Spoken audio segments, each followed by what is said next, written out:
Alright, so we are going to make my rendition of Mongolian beef.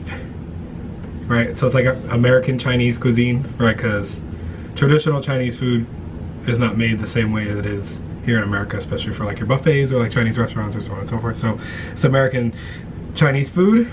Asian food's one of my favorite kind of dishes to make, authentic and American Asian food. So right here we have a top round steak, and we are going to slice it as thin as we possibly can, and we're going to slice against the grain because it's not going to get time to like slow cook or really break down the protein, or like break down the tendon and the meat structure and the protein structure while cooking, because it's not going to cook for a long time because it's going in a wok. We're going to do a lot of it mechanically with our knife. So you'll notice that on this meat that the grain is going down diagonally across the meat here, and then it kind of starts to taper and go straight towards the end part here. So we're going to kind of cut our way around. So I'm going to just start at the edge and just really try and slice as thin as I possibly can. The thinner the better, because the more tender it'll be and the more it'll actually pick up the flavor when you're cooking it, because it's not going to get a lot of time where it's going to cook. So the best way to do it is to hold your knife kind of at a 45-degree angle so that you get a lot of surface area when you cut. You get wider cuts, and then you can also have a better control of your knife and go a little bit thinner. So as you can see, I'm getting really thin pieces, and they're a little bit wider than just the thickness of the steak itself.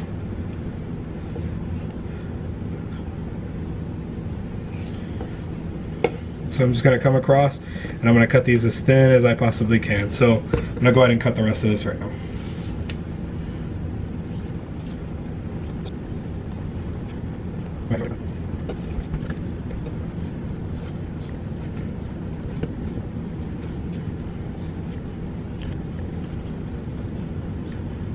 So you can see I'm getting it really thin. It even kind of breaks up a little bit as I'm cutting it, which is fine.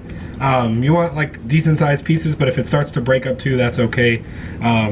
You kind of know that you're on the right path if it's doing that, because you're breaking up a lot of the tendons with your knife, so that way this meat will actually be really tender after cooking.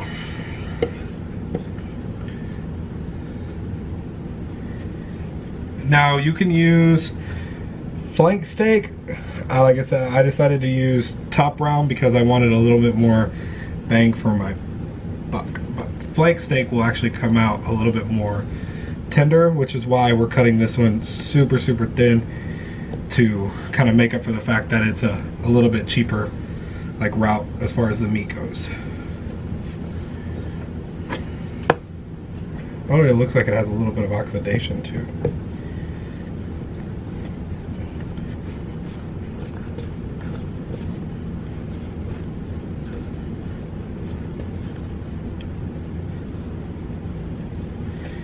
Being really careful not to cut myself, because this can be really easy to do when you're working with that kind of cut. And I'll kind of chop up these smaller pieces here in a little bit. Now we got to this other part where you can see that we're going to be cutting across the grain, because you see the lines going up and down. You know you're doing it right when you look at this part of the meat and you start to see that the lines are going up and down. Right, so when you're cutting across the grain.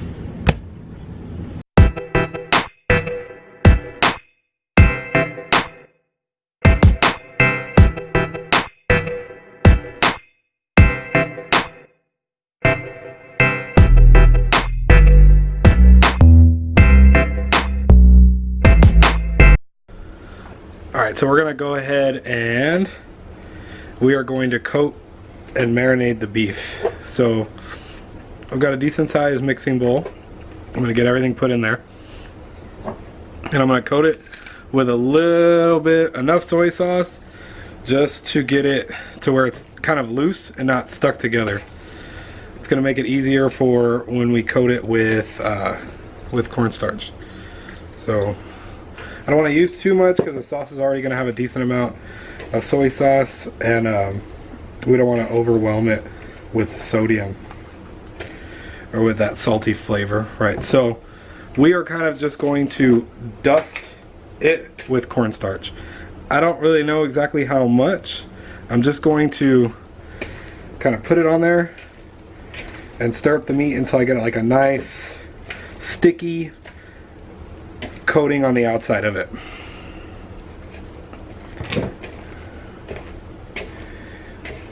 And it's okay if you have like a little excess in the bowl. That's going to be okay, because ultimately you're going to pull out each one of these kind of piece by piece and put it in the oil. We just want to make sure that they're broken up as much as possible and they all get a nice thin layer of cornstarch on the outside of them. You can also use potato starch, which works really well. It's also thin like cornstarch too, and it also has a nice flavor to it too. Now you'll notice it kind of gets like a grayish color because of the mixture of the soy sauce, the redness from the meat, and the white from the cornstarch. We're not looking for it to look like fried chicken or anything like that. It doesn't have to have a thick coating, just a small enough one to give it some crispiness when we are going to start frying it. Now what I'll do is make sure most of the red is covered up. All the meat's gotten a nice little layer of cornstarch on it, and I'm going to set it aside and let it sit for about 10 minutes with the soy sauce and the cornstarch on it. Alright, so we're going to prep some of the vegetables for the sauce while we're letting that meat marinate. So what you can see here, let's see if I'll get it a little closer, there we go. So you can see here I've got ginger root, so I can get it to focus on it. Oh, look at that. So I've got ginger root, and I'm going to go ahead and I'm going to peel the skin off of it. So I'm going to bring it down and then just finish peeling the skin off of it. I think I just, for video's sake, I need to point out the fact that this angle is really cool, and that was really cool seeing that. We have to give video credit to Clemmy on that one, because without that pod, I don't think I would have been able to get any of those angles. I would have never thought to.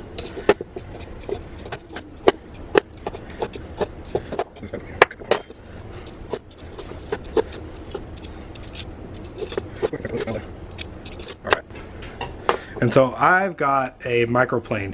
Now, if you don't have a microplane, you can mince this and dice it up into small, really small pieces using either a paring knife or a really sharp like chef's knife. But if you don't have a microplane, they're pretty cheap. I would suggest that for sauces and for different things like that, it makes really well for trying to get really small pieces into sauces and make sure that they're not like noticeable. Also, it'll give you nice like zest from lemons and stuff like that. So it wasn't very expensive, and it's a really good tool to have as far as when you're doing that. So just take the ginger and just rub it against there. I'm looking for about a teaspoon to a tablespoon of mint. So you'll see that it's got a little bit in the backside of there. All right, so just keep going until we get the amount that we're looking for.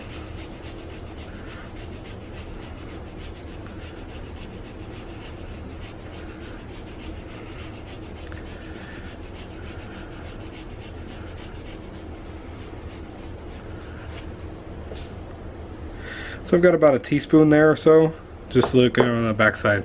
Now, I'm actually going to use just the bottom half of the microplane because I am going to do the garlic on the other half, and I'm going to allow that to sit in there while I do the garlic. So the garlic, I don't want the little stalks at the end, so I'll go ahead and cut that right off.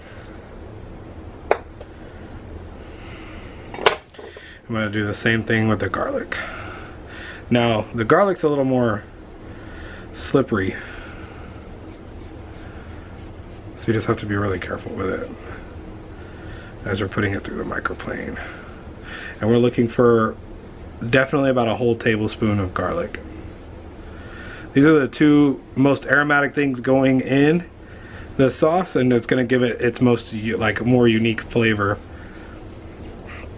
So we want to make sure we try and get a good amount of it in there, and as fine as possible, because the more you break it down and the finer you get it, the more of its flavor that's going to come out when you actually put it on there.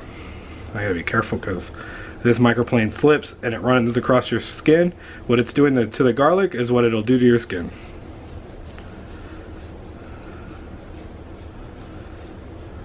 Alright, so we've got what we need on the back side of this, and I'll show you how to get that off when we get ready to make the sauce. Alright, so now we're going to do the green onions. I got some ones from some really nice stocks. I'm going to cut off just the end part of the stalks because that's where it starts to like get a little black or brownish in there, and I'm looking more for presentation's sake to not have those in there. So I'm going to take these and I'm going to slice them at a 45-degree angle, giving out about an inch or so every time I slice them.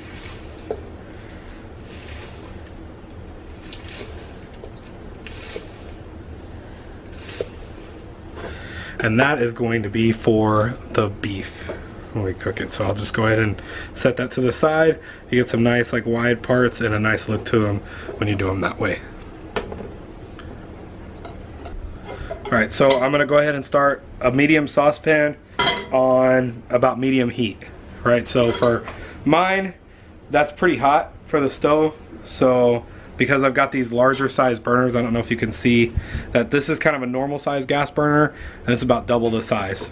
And then I've got a smaller one over here, and I've got kind of another medium or normal sized one here in the middle. So I can essentially have 5 pans going at any given point if I needed to. So I would say that'd be about medium high, like on an electric stove or a normal gas stove, probably about medium high as well. So I am going to start with about a tablespoon or so of oil in the pan, just enough to coat the bottom of it. And I am going to slowly and very quickly fry the ginger and the garlic. So I'm just going to take my spatula and get that off the microplane. We don't want to scorch the garlic or the ginger, so we want to do it very quickly. Getting that in the pan. Alright, I'm talking not more than 15-30 seconds at most. Just enough to get it aromatic. So now that you start to see some of the browning, we're going to put in our liquid. Now that liquid right there is only a half a cup of water and a half a cup of soy sauce. So we're going to make sure that none of the garlic or none of the ginger is stuck to the bottom of it, and get that really mixed up in there. So we're going to turn up the heat a little bit more just to get this going for a boil. Now that we've got it started to boil already, I'm going to turn the heat down to low to medium, just enough so that it'll continue to simmer. And I'm going to put in a tablespoon of Hoisin sauce.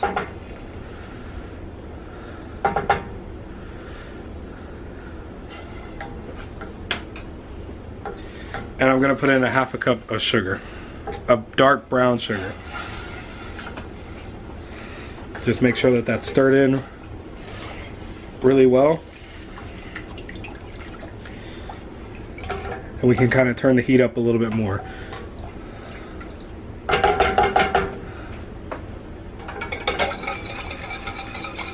So now the sugar, as it heats up and the water starts to evaporate from it, it will start to thicken this sauce. So we're just going to make a small, like a soft simmer on it. We don't want it boiling over. So you can see that I'm starting to get it kind of a rolling simmer, and I'm just going to kind of bring the heat down. This is why gas stoves have a little bit more accuracy and like overall are easier to cook with, because you can adjust the heat a lot quicker. With electric stoves, you have to be really cognizant of what the heat is on and what heat you're trying to maintain, because they don't drop temperature very well. A lot of times you have to move the pan off of the heat in order to make the adjustments that I'm making here with my stove. So as you'll see, as it starts to boil, it's going to really start to thicken. We'll just give it a few little stirs here and there just to make sure. Alright, so we've got it kind of to the thickness that we want it. You see that it's starting to coat the outside of the spatula a little bit. It's not just rolling off super quick like as if it was liquid. So we're going to go ahead and transfer this over to a smaller bowl so that way we can use it later when we're making the beef.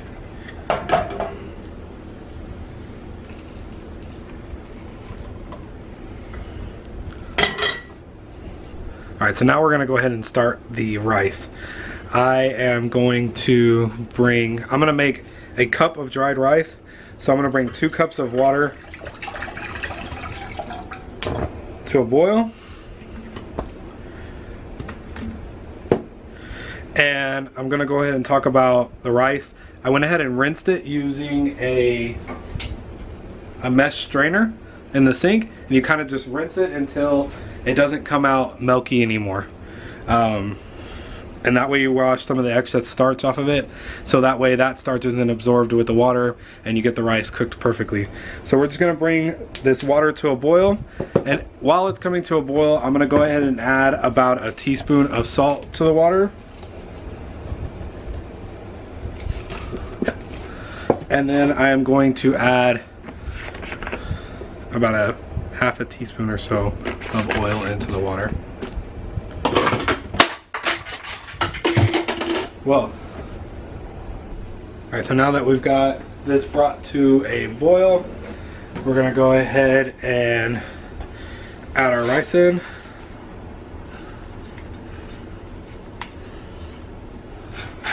Give it a quick stir.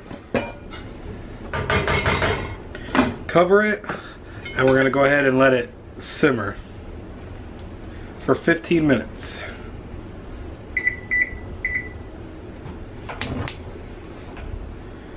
Gonna put it on low.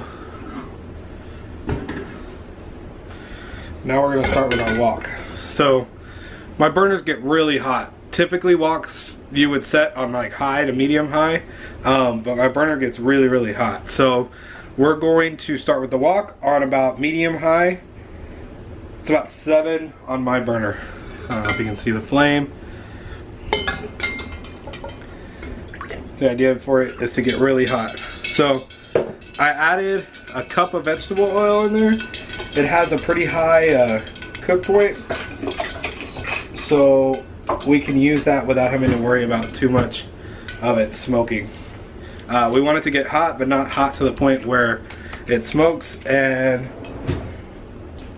we're going to be burning the meat.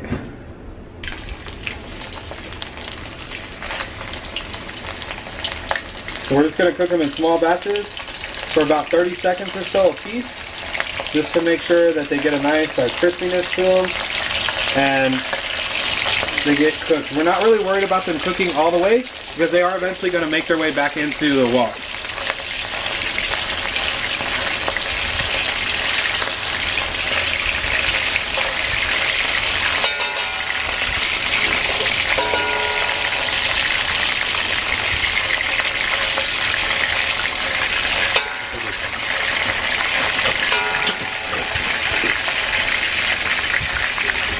Alright, so you see that they've already got some browning on the edge of them. We can go ahead and take them out. I'm going to transfer them over to a plate with a napkin on it, just to allow some of the oil to kind of drain off of them, as you can see here.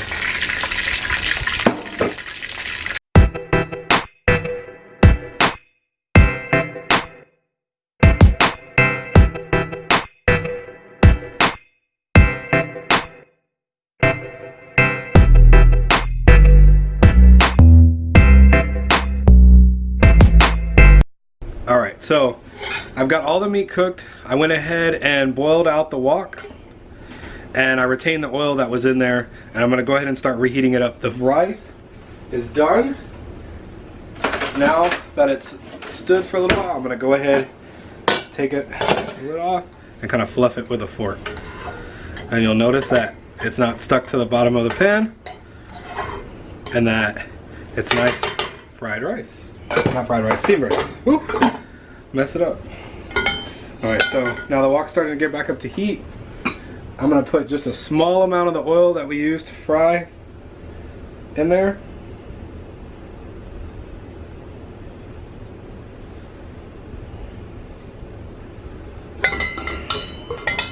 Just to kind of coat the outside of it.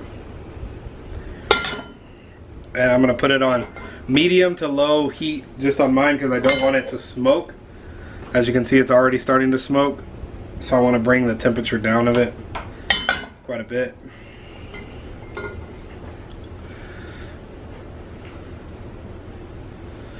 So what we're going to do is I'm going to do just a small batch of it for right now. Just because I have a lot more meat than this wok can really kind of handle for stir fry. I'm going to put just a small amount of it in there. Enough for like a portion with some green onions. And I'm going to put enough sauce in there to kind of coat the outside of the meat. Give it a quick fry in the sauce, let it get evenly coated.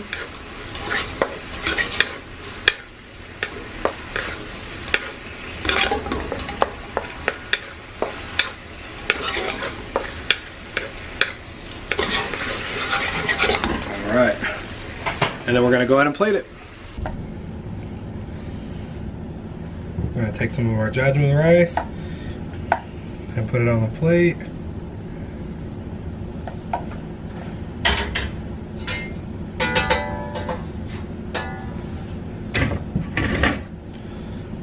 Take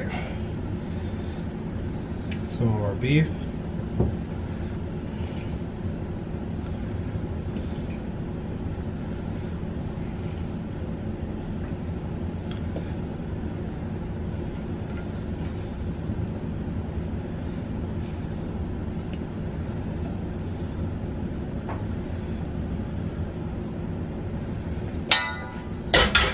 Retain any extra liquid, just in case somebody wants a little extra sauce on there.